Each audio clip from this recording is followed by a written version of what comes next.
Guys, meron tayong nakita ditong I think isa itong common sun skink. I'm not sure, pero endemic to dito sa amin sa Cagayan de Oro, sa Mindanao.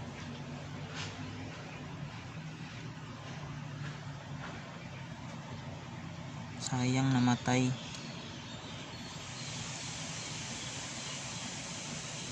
Kinagat ng pusa. Kawawa naman. So ganito guys, pag reptiles lover tayo tapos may nakikita tayong ganito, nakakalungkot.